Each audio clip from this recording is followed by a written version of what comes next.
Hello everyone, and welcome back to a brand new video. We're here for episode number 18 for the Brazilian Grand Prix My Team Career Mode Season 1. This is the third to last episode of this season. So we're getting towards the end. We are quickly going to rattle off this season and then get underway with Season 2. I've had some problems lately, PC problems this time. It's, my crashes that I was having about a month or so ago, they've spontaneously returned. But also, it seems to be affecting performance as well. I don't know. I'm debating whether I need to get a new CPU and GPU. I'm debating a lot of things. I'm going through a lot of changes, I guess you could say. So that's been slowing me down. Other areas, I've also completely changed my force feedback and camera settings heading into this race. So I actually think that's helped me. I think that's made me a little bit more consistent and maybe even a little bit faster because I can feel what's going on. So I'll talk about that when we get out on track. But for the time being, we're plunging upgrades into the car. I think a rear downforce upgrade for the Australian Grand Prix in a couple of races' time. So that is absolutely lovely. Yeah, looking forward to it. But as per the title of this video, next year's regulations. The proposed amendments to next year's tech regs will see changes to the ICE hybrid system components and their packaging within the car. So basically, it's looking like there's going to be an R&D change heading into Season 2. This is awfully late because we only have 2 more races or 2 more episodes to prepare resource points to save upgrades.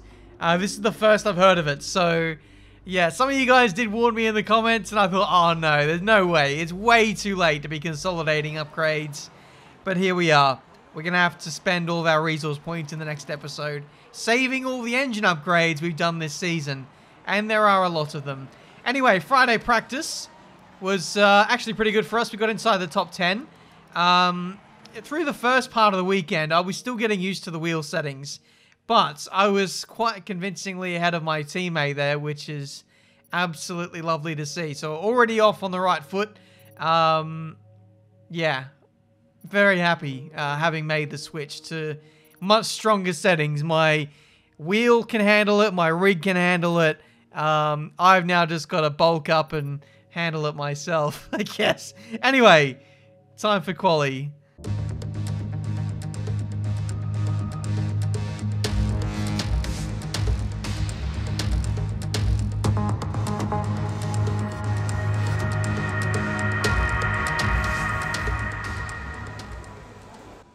Okay, so here we go for the Brazilian Grand Prix qualifying, and we're getting out on circuit now. Now you can see how different the camera settings are. You can't see my helmet. I'm not sure how I feel about that, because I always love seeing my helmet in the T-Cam view, but I'm using Jarno Opmeer's camera settings, and I feel like I'm a little bit closer to the front of the car. I feel maybe like I can feel what's going on a little bit better. The camera settings obviously help with that, but also so does the force feedback settings, which I've completely changed. I think we've done away with camera shake. I didn't really know what I was missing out on until I switched to these camera settings, and I'm like, oh, the camera, it doesn't move. It is a bit weird, but yeah, I think it might help with just feeling what's going on with the car and spotting things, spotting apexes, etc. Let me know what you guys think of it. But yeah, changes to the force feedback. I mean, it's a bit rich for me to talk about how different it feels when you guys can't really see or feel any difference in regards to that. But I can feel... I've also turned on understeer enhance, which I don't know why that setting has been off for the entirety of this game cycle, because I did have that on for last game. But I can now feel when I'm turning the wheel too much, which is nice. Yeah, it's instantly responsive. I know exactly what I'm doing wrong when I'm doing it wrong, if that makes sense, which is something that was perhaps leading me astray in my previous running on the entirety of this game. It was something I was really struggling with. Anyway, qualifying, not so much of a struggle. We do get ahead of our teammate Dan Ticktum by 1/10. So we see ourselves through to qualifying 2, which is absolutely lovely. We move on to Q2 though, and actually despite going slower, I went slower by a 10th. I actually managed to pick myself off of 16th place and get ahead of Yuki Tsunoda. So that is an absolute win. But yeah, many changes have been made. I think I'll probably see the biggest difference when I go into co-op, when I'm driving the Williams, because I feel like the force feedback was at its lightest in that game mode, if that makes sense. It kind of, I don't know. When I was on the hards in the Williams, it felt awful. Hopefully now with these settings, I'll be a lot more consistent. Formula One returns to Sao Paulo once again with the stage set for what promises to be another classic Brazilian Grand Prix. Sebastian Vettel famously clinched his 3rd championship here in 2012, and in 2016, Max Verstappen treated us to one of the finest wet weather drives of all time. Interlagos, always a very special race here in Brazil. It's a 2.7 mile circuit with 9 lefts and 6 rights for a total of 15 corners. But it's a wet one today, so grip and visibility will be at a premium, and the drivers will need to be careful coming up the hill in Sector 3, the scene of many an accident over the years. And as always, a man with plenty of racing experience joins me in the commentary box. Today it's Anthony Davidson. Tell me, Ant, you're no stranger to surviving the melee of Turn 1, so how do you keep out of trouble when there's so much going on around you? Well, the throttle goes both ways, Crofty. You've got to have the discipline not to try and win the race on the first lap, so always be prepared to lift early and give those around you more space. Trying to be the last of the late breakers with half a dozen cars around you may pay off from time to time, but it's also a great way to lose your front wing. It's time to take a look at our starting grid for today's race. Lewis Hamilton lines up on pole position, and Valtteri Bottas will line up alongside. Looking down the rest of the grid, we have Perez, Ricciardo, Max Verstappen and Vettel, Stroll, Benjamin, Fernando Alonso and Lando Norris. They've taken a grid penalty. Leclerc, Sainz, Esteban Ocon and Russell, Mick Schumacher, Latifi, Daniel Ticktum. They'll be starting further back after an earlier grid penalty. And Pierre Gasly, Tsunoda, Mazepin. They've taken a grid penalty. Raikkonen and Antonio Giovinazzi starts from the back of the grid. That's it then, it's time to go racing as we head to trackside for today's race. Okay, here we go. I know what you can do, don't let me down. What a lofty position we're in for today's Grand Prix. P8. We gained 7 positions by virtue of grid penalties for many drivers up the field. I can't even list them all, there's too many. So yeah, we have a wet start for this Brazilian Grand Prix. DRS is not enabled. I think this is probably our best chance to get some big points here. 5 red lights and we are underway for the third last race of the season. Ignore me. Down into turn 1. We get out-dragged by Fernando Alonso. There goes Carlos Sainz up my inside. So we get overtaken by 2 Spaniards there, and we might be able to get one of them back through the opening corners of the race. So P9 for us. Alonso looking to set us up for a move. We do have amazing straight line speed. We're running 9.6 wings, maybe a little bit higher than the AI, or in fact definitely higher than the AI, and we're still able to, I don't know, be somewhat competitive in a straight line. That's been our advantage. By having such a good engine, we can run extra downforce and not lose out when it comes to defending and attacking for positions, which this car has been very good for.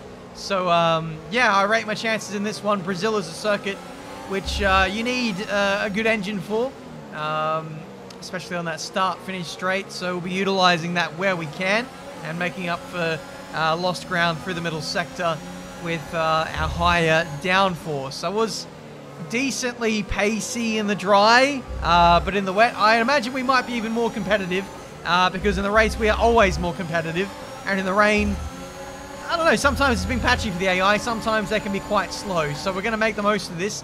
Our competitors behind us won't have DRS to overtake us, so that just helps us in maintaining our track position. Norris got past Alonso on the previous lap, and now he's having a little go at me on this start-finish straight. And this is where the lack of DRS is really going to hurt those top teams because they can't get through the field as easily as they normally can. This is up against Lando's McLaren, which I'm pretty sure is the fastest car in the field once you consider drag reduction. We've got one of the best engines, or the best engine, but we don't have the drag reduction to match. So the McLaren is one of the only cars that can easily breeze past us under normal conditions, but these are not normal conditions. So yeah, we seem to be holding firm for now. We're a little bit more brave in the Lando heading into the braking zones, which is ultimately what's keeping us ahead of him at this stage. We are losing touch to the top 8, but you know, that's fair enough. I mean, we still got like a lower midfield kind of car, so we don't have the pace to match it with those guys. But what we do have is something that is annoying to everyone else in trying to get past us. So we're holding down some good points for now. If there's a safety car that comes out at some point, then that is only going to help us even further. Making a good choice here to go on to the dry compound tyres at the right time will be absolutely crucial, because we need to maintain that track position heading into the second stanza of this race. ETA on this rain clearing up is about 10 minutes, so just keep your concentration out there. Inters seem like the fastest tyre for now. Okay, we're going to see if we can make these intermediate tyres last another 10 to 15 minutes or so while battling Lando Norris to try and keep him behind to get 2 points in this race. I'm going to try and keep him at bay for as long as I can. This might actually help us, because I have a feeling that the AI are going to stop before we need to switch to dry compound tyres. I'm going to gamble it, I reckon, and go straight on to dry compound tyres to the end of the Grand Prix. We do have our tyre wear upgrades applied, so if anyone's going to do it, then I think that maybe we can. As you can see, really struggling for traction out of the CNRS. That puts us under pressure from Norris. Alonso having a major moment there, as you can see on the replay. Nearly chucked us straight into a barrier. We have seen a few times in this game where the AI get a wriggle on a straight, particularly in changeable conditions. They are straight in a barrier, and a safety car is usually out. Now, we're fast forwarding a couple of laps to lap 20, and we are right on the brink of puncture territory, and we're gonna chance it for a set of dry compound tyres. Leclerc follows me in as well. We're very, very close. The lap time drop-off has been significant, and I think that is why the DRS has just been disabled. So that came at the perfect time for us in this race. We know that F1 2021 is a little bit broken with dry tyres working on a wet track.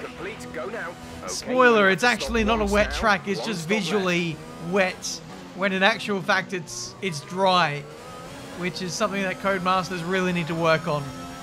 It is a major bug glitch in the game right now, and they are working on it. As far as I understand, they have been reaching out to me in the DMs. This is, I guess, more evidence of the game not working properly, so hopefully they can sort that out. Anyway, Lando stopped. Many people stopped, actually, a few laps ago.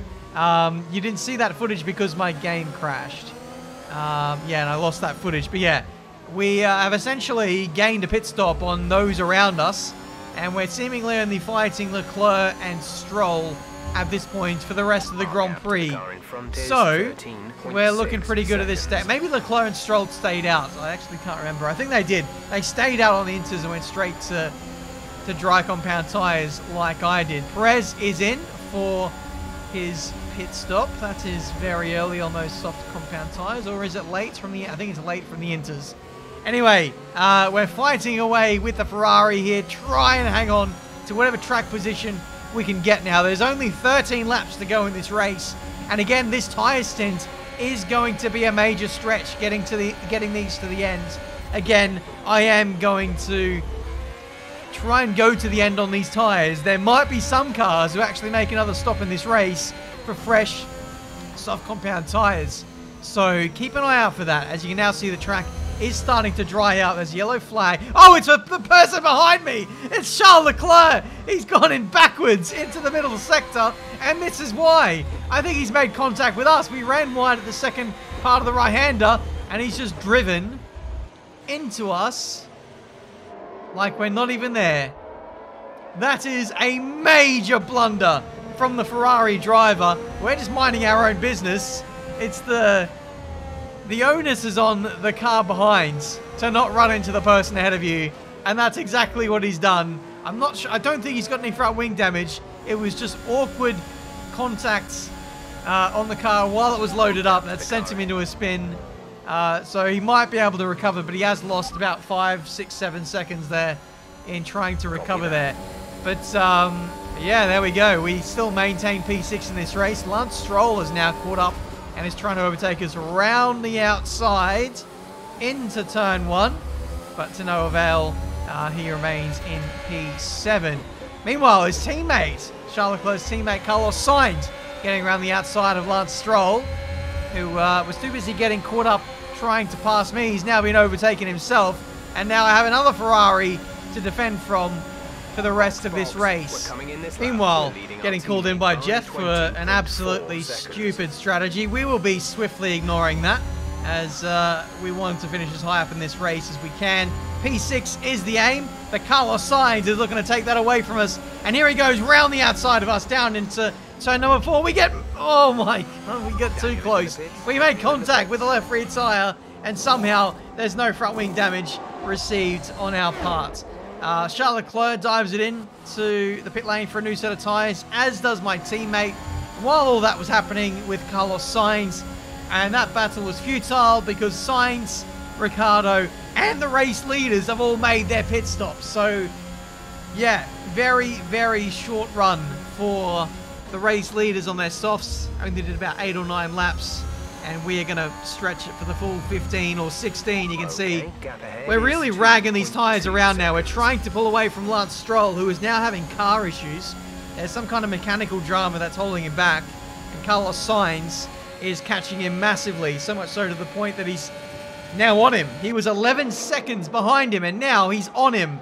Up the inside he goes, down into turn 1, and that is Carlos Sainz up into P7. Lewis Hamilton wins the Brazilian Grand Prix. Well done. And I think with that, Mercedes have won the Constructors for Season 1. And is that Glock or is that Esteban Ocon? I think that is the latter. He's got a left rear puncture. That is oh so devastating for the Hungarian GP winner. I was hoping that was going to be a race leader that had a puncture or was retiring. And that could have well and truly been a Glock moment for me on the last lap, but it is not. P6 for us in this Brazilian Grand Prix. So many grid penalties for people up and down the field. We made 2 less stops than everyone and made it count. Okay, pick up rubber and bring it home. Not just victory today then, but the championship as well. What a spectacular season they've had. Congratulations to the whole team. Wow, what a Grand Prix. P6 in the end here in Brazil, and it was a pretty convincing P6, I've got to say. It didn't feel like we were struggling for pace. It didn't feel like we were holding people up too much, apart from maybe the start of the race where Lando was really putting us under pressure. In the end, Lando got P17. P17. Only just ahead of my teammate Dan Ticktum. So after the start of the race, Lando didn't have a good day. But for us, it was the complete opposite. I think everything went our way, kind of. We were on the good side of the Leclerc incident. We had the rain dissipate at the perfect time. We switched to dries. It was a complete guess, by the way. It was a move that was forced out of pure desperation. If I didn't box that lap, I was going to get a puncture on my inters, and we absolutely made that work. We draw level with Fernando Alonso in the driver's standings, and in terms of the constructors, well, we're not going to get budged out of P8 now. We are going to get a solid amount of acclaim. We're going to get a lot of money out of this season. So Season 2 is going to be crazy, but for now, we need to consolidate what we've achieved in Season 1. We need to consolidate the upgrades and now start saving for a teammate for Season 2. Because as good as Dan has been, he's been worse than Marcus Armstrong. And I'm sorry to say this, but he's got to go. So we're going to save for someone better with more experience. But that is still to come in future episodes. Thank you so much for watching. leave a like, subscribe, and I'll see you next time.